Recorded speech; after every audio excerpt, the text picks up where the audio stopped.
Hi, everyone. I'm Katie Couric, and welcome to Yahoo News Live. An incredibly busy day. Obviously, the Pope is here in New York City, but now we are awaiting a press conference from House Speaker John Boehner, who released a statement this morning saying he will resign as House Speaker at the end of October. He's been under pressure from conservative Republicans over the issue of defunding Planned Parenthood, with many threatening a government shutdown if the Speaker did not act. Bob Costa is a reporter for the Washington Post. He just filed an incredible piece about his encounter with John Boehner last night after a very busy day in Washington. Bob, I know you're going to have to leave and to cover this press conference momentarily, but can you describe what happened? Because it's pretty extraordinary. Well, thanks for having me on, Katie. It was an emotional moment. I was at the Capitol late last night, and as I usually do with my friend Politico's Jake Sherman, we were lingering outside of the Speaker's suite, and we thought we'd heard rumors about his possible retirement, so we stayed late. And then he came out, and we thought he'd brush by us, not answer our questions, but instead he pulled us aside and started reenacting his encounter with the Pope, telling us with his eyes moist about how much it meant for him and how the Pope told him to pray for him. And so we're just kind of standing there stunned as reporters, participating in this theater and just wondering what it told us about Boehner. And as he left, we said, "Are you resigning, Mr. Speaker?" And he just laughed and ducked away. It was just a compelling scene, something I'll never forget. Well, you asked him, are you resigning? So what led you to ask him that question? So I've been hearing for weeks that Boehner thought Pope's visit was the capstone to his long career in Congress, a career that started in 1990. And he thought, as a devout Roman Catholic, this was really the pinnacle of everything he'd worked for, bridging his faith and his political work. And his best friends had said, you know what, I've had some glasses of wine with Boehner, some conversations. I think he actually may retire soon after the Pope comes. And it seems so unbelievable, Katie. We couldn't believe it, but it was enough from people who we trust as sources for Politico and I to hang outside. Wow, and it's very moving, this whole scene that you created in the piece you wrote, Bob, that what happened last night in the halls of the Capitol. You say that basically he positioned you in the same spot that Pope Francis was when he greeted him, right? That's exactly right. As a reporter, you don't like to touch your source. You don't like to touch the politician. But Boehner grabs me. He said, "Stand right there," in his gruff voice. And he said, the Pope put his left arm, and he pulls my left arm up into his. And it's weird to have your arm on the Speaker's shoulder in an empty Capitol. And I looked at my friend, and we gave each other glances like, what the heck is going on here? And Boehner just started to walk through what the Pope told him. He talked about how there was a group of kids there. And then Boehner started to almost break up. And I said, you started to cry, didn't you? And he shot me a glance like, of course he did. Of course he cried. And then he just kept going. And when I moved my hand away from Boehner, he put it back on. He said, let me finish this, as if he was trying to savor the memory as it was still fresh. And he said, the Pope says to me, please pray for me. And in other words, the Pope was asking John Boehner to pray for him. And That's right. and that struck him as such a profound thing. Why do you think that's the case? Well, as someone who's covered Boehner for years, I just know that he's dealt with so much tumult in his life politically. He has a conference that really doesn't trust him. He has enemies everywhere inside of his own party. And with all these burdens on him here in Washington, the Pope asked Boehner to pray for him. And to me, that struck, the way Boehner told the story, it struck him in such a profound way that of all the problems he has, he's really lived a blessed life. And he said he was blessed. And so you got the sense from Boehner, he wouldn't tell us if he was retiring or not, but that he feels like he's achieved what he wanted to achieve with his life here in Congress. So when you got the word this morning, Bob, you weren't all that surprised. I wasn't surprised. I mean, my buddy Jake Sherman and I looked at each other after Boehner departed into his caravan of SUVs, and we said, what the heck was that? Something had changed. And I just said, Boehner's at rest. Boehner's at peace. Who knows if he resigns tomorrow, if he resigns 6 months from now and next year? We don't know. We didn't have it hard. But we knew something had changed, and that became very clear this morning. Well, I guess the question was he at peace? I mean, you know him. At peace with himself. At peace with himself, not with the politics of the GOP. It's a churning time in the Republican Party. 3 outsiders are leading the presidential race. You have a flanking Congress of 29 to 40 members that wants to oust the Speaker, have a coup almost seemingly every week. So that part he's not at peace with. He's at peace, though, what he's done in his life as a Catholic, bringing the Pope here, the first Pope ever to visit Congress, and as someone who served 5 years as Speaker and been in the House for 2 decades plus. But I can't imagine, it's hard for me to wrap around, Bob, these probably conflicting feelings that he must be having. He sees the Pope's visit as perhaps the spiritual pinnacle of his career, and yet he's leaving under such a cloud and with such tumult and such criticism and such division. So how do you square those two very different feelings he must be experiencing? Well, it was a quiet moment last night, and when he talked about the Pope asking him to pray, it was Boehner, in a sense. He looked at us and said, "Pray for me." He wasn't really asking us to pray for him, but he just said it and just kind of sat out there as a statement from the Speaker. And I think what he's dealing with is an institutional Republican Party that's become more limited, a party establishment that just can't control the base anymore. And he saw a government shutdown looming over Planned Parenthood. So much is on his plate with the debt limit coming up. And I think he believes by retiring now, announcing his retirement, he can keep the government funded, he can extend the debt limit, and he can get some business done without that cloud being so looming. And in a sense, he's falling on his sword to keep the government running, and also realizing that his power is waning as the conservatives grow and their unrest continues. Well, how does stepping down keep the government going? Can you explain that? Sure.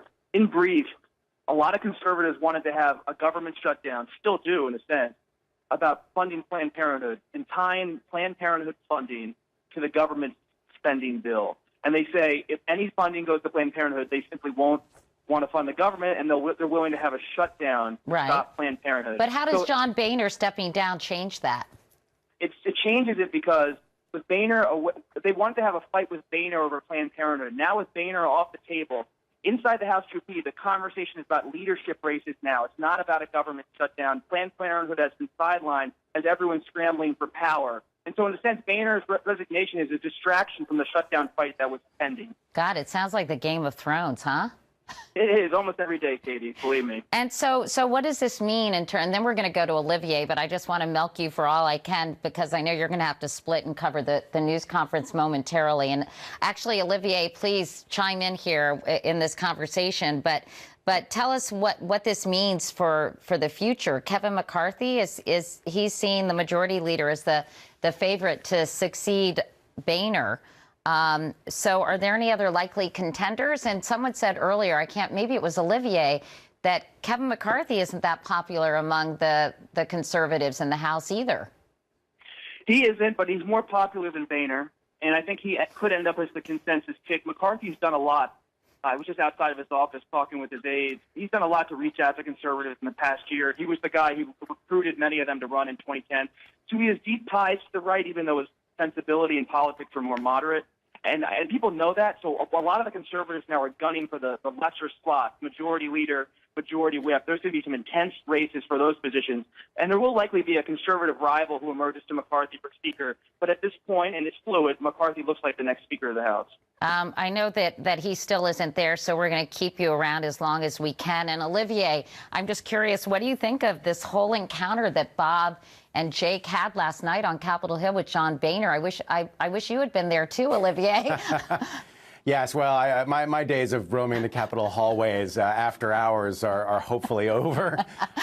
It was a really good piece, and it does. I do think it acquires a lot of symbolic value after John Boehner announces that he's going to resign. I don't know that I would have walked out of that encounter knowing that he was going to resign, much less that he was going to announce this today. One quick point about the government shutdown. It's going to be really interesting to see how all the contenders for the speakership perform in this upcoming spending fight. One of the things that Boehner's announcement could free him to do is to pass this spending bill with a heavy reliance on Democratic votes. Now, that would have caused a revolt if he hadn't announced his resignation. But now it'll be a little bit easier. At the same time, what will Kevin McCarthy do about that? If the Speaker decides to rely heavily on Democratic votes, how will he approach this? So this upcoming fight is going to be very interesting for clarifying a little bit where all these contenders for the leadership posts stand. Are there any other names that you can tell us about that will be vying for this? There's one potential name, and I'd love Bob to take on this. Jim Jordan, fellow Ohio Republican, very conservative. He could make a play for the speakership. I'm not sure where he Okay. stands with his colleagues. Okay, here comes Speaker of the House, John Boehner.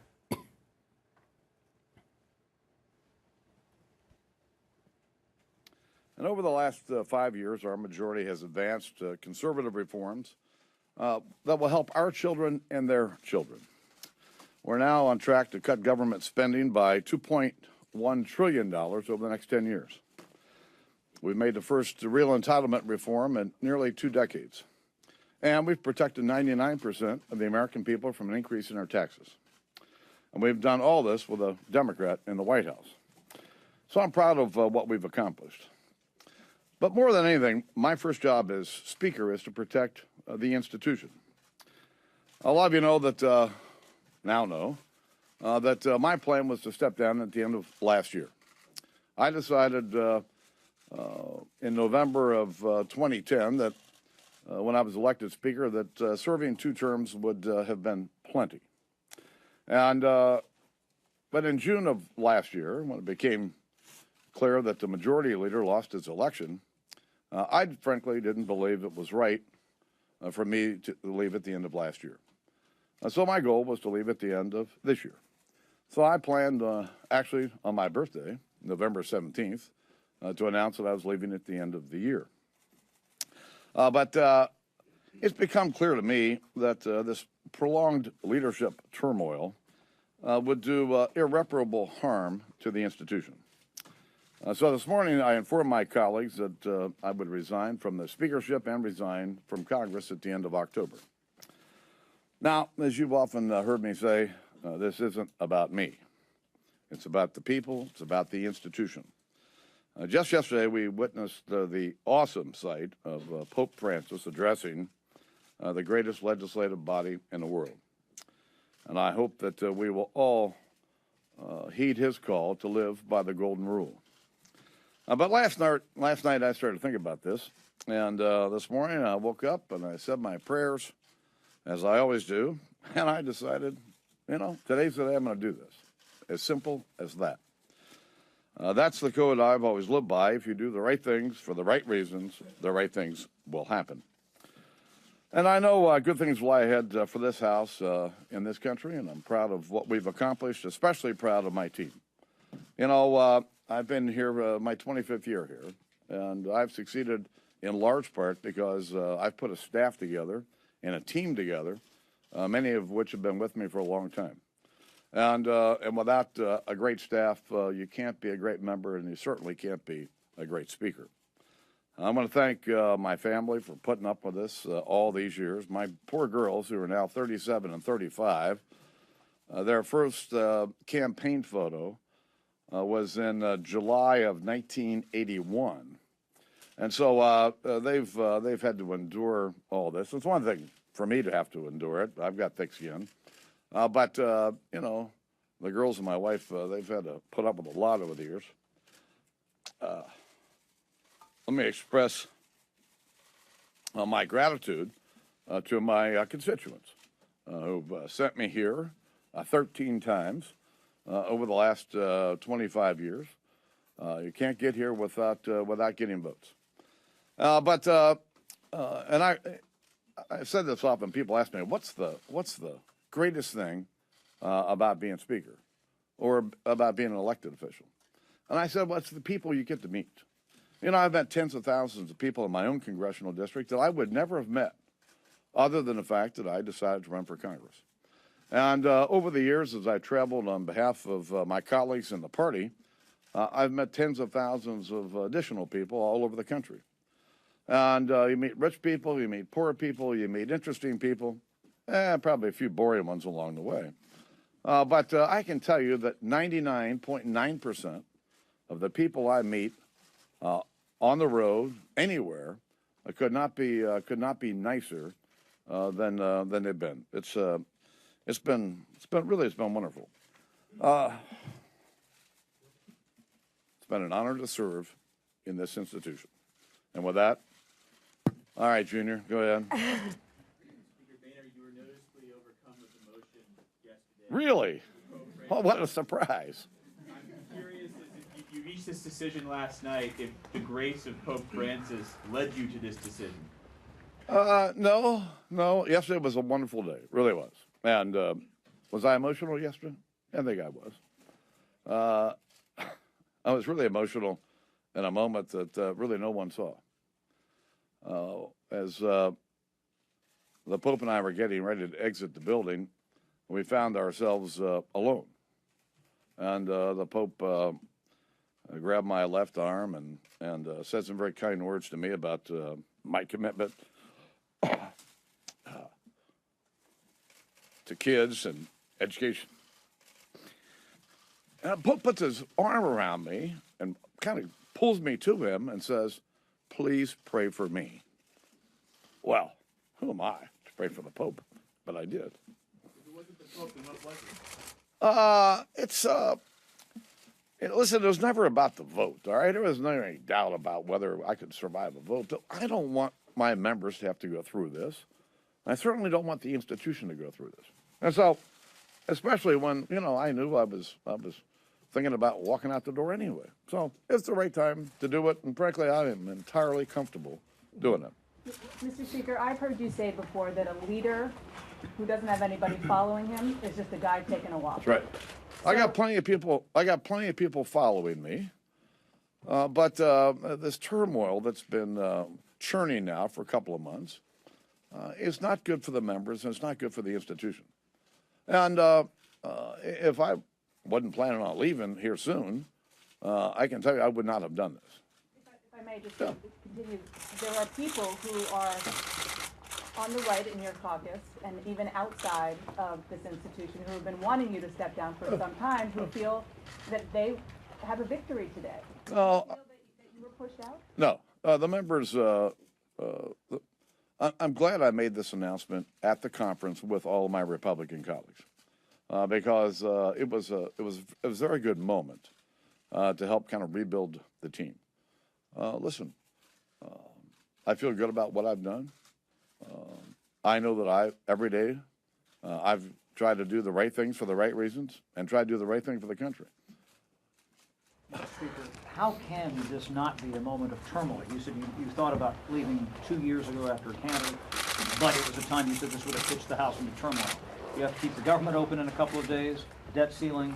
There's going to be one. I'm going to be here for another.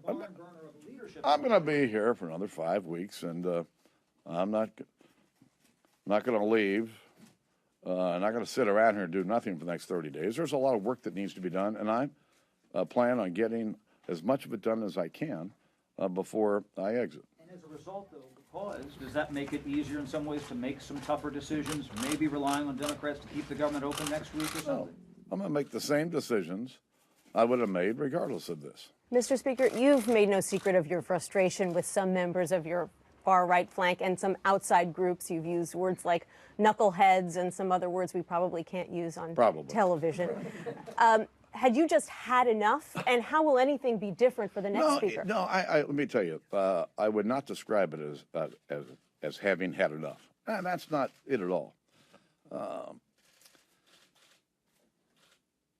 When you're the Speaker of the House, your number one responsibility is to the institution. And having a vote like this in the institution, I don't think is very healthy. And so I've done everything I can over my term as Speaker to strengthen the institution. And frankly, my move today is another step in that effort to strengthen the institution. Will the next speaker face the same thing? Hopefully not. That's my question, Mr. Speaker. How will Washington be different because you leave this institution? What should people watching this expect the House and Congress to do going forward if you're not here? Well, if the Congress stays focused on the American people's priorities, there will be no problem at all. And while we have differences between Democrats and Republicans, the goal here as one of the leaders is to find the common ground. Listen, I talked to President Bush and President Obama this morning. I've talked to all my legislative leaders, who I have a very good relationship with all of them. Because at the end of the day, the leaders have to be able to work with each other, trust each other, to find the common ground to get things done. So if the Congress stays focused on what is important to the American people, they'll get along just fine. tell us how your caucus reacted to the news? Oh, I say they were shocked. Can you Surprised. elaborate a little more on that? Maybe how the leadership itself reacted? Yeah, I told Mr. McCarthy about 2 minutes before I spoke what I was going to do. I had to tell him 5 times because he didn't believe me. I said, "You better believe me." Should McCarthy be the next speaker? Listen, I'm not going to be here to vote on the next speaker, but that's up to the members. But having said that, I think that Kevin McCarthy would make an excellent speaker. Who was the first person you told, and what did they say? Wow. Well, I told my wife. She's good. I told my chief of staff and I talked late yesterday. And I told him I was thinking that today might be the day, and I told him I'd sleep on it. So before I went to sleep last night, I told my wife, I said, I might just make an announcement tomorrow. Well, what do you mean? What kind of announcement? Well, I might just tell them it's time to go. So this morning I woke up and walked up to Starbucks as usual and got my coffee and came back and read and walked up to Pete's Diner and saw everybody at Pete's and got home and thought, yep, I think today's the day.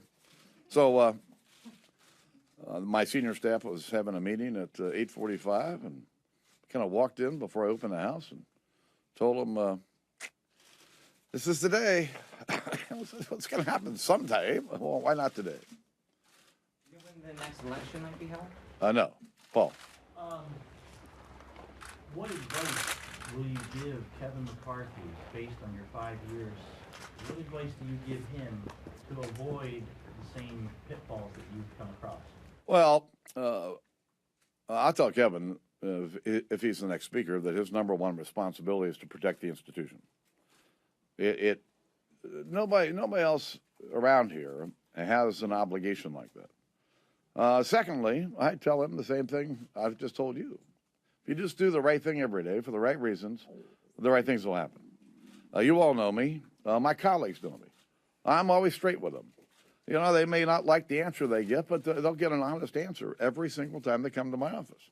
It's just an easy way for me to do my job. You originally planned to announce this on your birthday. Then, if it wasn't the Pope, what factors sort of weighed in on your decision to do this now? Just all this stuff I read about in the paper, and it's. I really don't want the institution hurt, and I don't want my colleagues hurt. I don't want to put my colleagues through all this. For what? So, yes. What are you going to miss?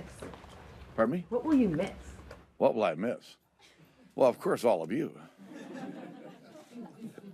I don't know what I'm going to miss because I haven't missed it yet. But I'll certainly miss the camaraderie of the House. I may tell you another story that was really kind of interesting. Maxine Waters and I, Democrat from Southern California, came here 25 years ago in the same class. Now, there's nothing about my politics and Maxine Waters' politics that's even anywhere close. But yesterday, about 5:30, she called my office. I got a note that she called, so I called her back. And and she said, I've watched you for 25 years here. We came here together and watched your career, and watched you today. And she says, I just want to tell you something. I'm really proud of you. Listen, I've got the best relationships on both sides of the aisle because I treat people fairly and treat them honestly, but I'm going to certainly miss my colleagues. Yes. Thank you, Mr. Speaker. To go back to this theme of trying to take turmoil out of the House and stabilize the institution, how do you think that it can become more stable? Several Republicans I talked to today from your conference said they don't think a new speaker will mean any new outcome, especially with an untested leader, maybe untested leadership. How could it become more stable? As I mentioned earlier, the fact that I did this with my colleagues this morning, then we proceeded to have an hour and a half conversation, I thought was a unifying moment. And between that and the Pope's call for living by the Golden Rule yesterday, hope springs eternal. Can you talk about what you think your legacy is as you're leaving, what are your most important accomplishments, and what are you going to do on November 1st? Are you moving to Florida? I was never in the legacy business. You all heard me say it. I'm a regular guy with a big job. And I never thought I'd be in Congress, much less ever be Speaker. But people know me as being fair, being honest, being straightforward, and trying to do the right thing every day on behalf of the country. That's I don't need any more than that. Speaker Boehner, you seem very relieved. Zippity-doo-dah, zippity, What are your plans next? And also, have you talked to? Have you spoken to? You know, when you make a decision this morning, you really haven't any time to think about what I'm going to do in the future. I have no idea.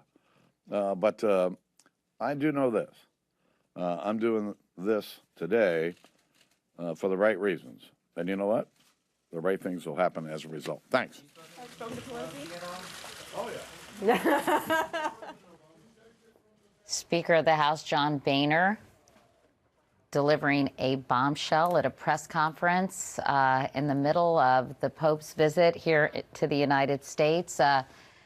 Wow. Olivier, let's talk about this. I really do think he was impacted by the Pope's speech to Congress. I know he said he was thinking about it, but I reread some of the things the Pope had said. You know, he talked directly to members of Congress saying, your own responsibility is to enable this country by your legislative activity to grow as a nation. You are the face of its people, their representatives. You are called to defend and preserve the dignity of your fellow citizens and the tireless and demanding pursuit of the common good, for this is the chief aim of all politics. It does sound as if he was incredibly influenced by those words, and they seem to echo in this press conference today.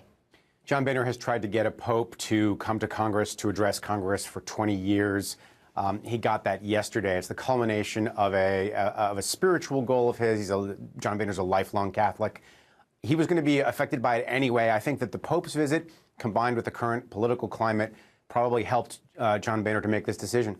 He talked about the turmoil that's been churning on Capitol Hill as being bad for members, or it was not good for members. It's not good for the institution. For people who don't follow Congress day in and day out, tell us about the turmoil that's been churning there. Well, what he's really talking about is the deep divisions inside the Republican caucus, the Republican membership of the House of Representatives, which has been torn between what might be called the governing wing, the people who, go about the business of drafting spending bills with political priorities in them and keeping the government moving, keeping the trains running on time, and the more conservative wing, the Tea Party wing, maybe let's call them that, who want to advance specific ideological goals and who are not afraid to hold the regular business of Congress, passing spending bills, for example, hostage in effect to those ideological goals. John Boehner was always more in the governing wing, very eager to show that Republicans can govern, should govern, and that put him at odds with these folks who wanted things like, we got to defund Obamacare, so we're gonna block government spending if we can't defund Obamacare. Oh, Planned Parenthood. Well, if we can't defund Planned Parenthood, we're going to block spending legislation. That kind of turmoil takes its toll. Multiple times over John Boehner's career, his speakership in the last couple of years, he was forced to pull back legislation, take it off the floor when it became clear at the last minute that he did not have the Republican support he needed to pass it. It's that kind of turmoil. It's the kind of hyper-partisanship that we've seen over the last 5-10 years. And it's taken its toll on John Boehner, who, as he noted in this press conference, he came to Congress. One of his main goals was education. He's played a role in education legislation for 2 decades now. And it really took its toll on him. He mentioned Eric Cantor, the former House Republican Majority Leader. Well, Eric Cantor was his rival for the speakership for a while, and he seemed resigned to the fact that Cantor was going to basically push him out. When Cantor lost his primary, John Boehner reevaluated all of this and decided to stick around for another year. But it was very clear that it was taking its toll on John Boehner. So is this score? Bob Costa is on the phone as well. Bob, are you there? I am. Interesting that he retold that story to the press corps, the same one he told you last night. Almost word by word. It clearly was a moving time for him. What struck you about what the speaker had to say? He was classic Boehner. I mean, this is someone who is always calls himself a happy warrior, and comes from a working class background, and he has kind of a cheerful buoyancy in spite of all the crises around him and the drama. And I think this is him just saying goodbye and believing he's doing something for the institution by stepping aside, something to keep it running, to keep it less chaotic, even if the chaos remains. And is this a victory, Bob and Olivier, for the Tea Partiers in the House? I mean, are they doing high fives? I understand when Marco Rubio made the announcement, he got a standing ovation. I guess where was that, at the Values Voters Conference? Or tell us about, well, Olivier, what happened then? Well, Marco Rubio basically announced to the crowd at the Values Voters Summit that John Boehner was resigning, and the conservatives in attendance literally cheered the news. In terms of whether this is a victory, I think, one, we have to see what happens in the spending fight. Two, we have to see what happens in the leadership fight. I don't know how much this changes things.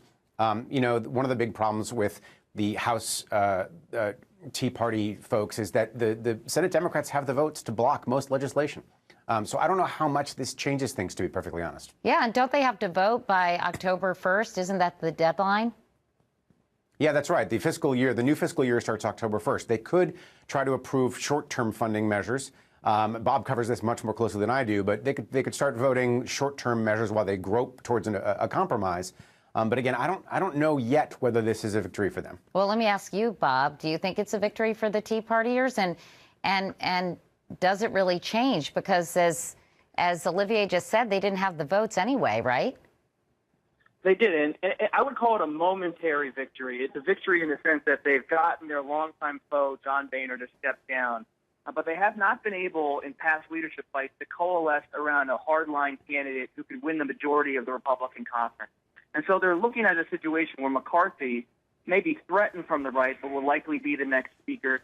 In their mind, at least, he listens to them a little bit more than Boehner. But we're seeing the Tea Party, and not just the Tea Party, but what I call is the outsider forces within the Republican Party. It's not even really ideological. It's just anything but the institutional GOP.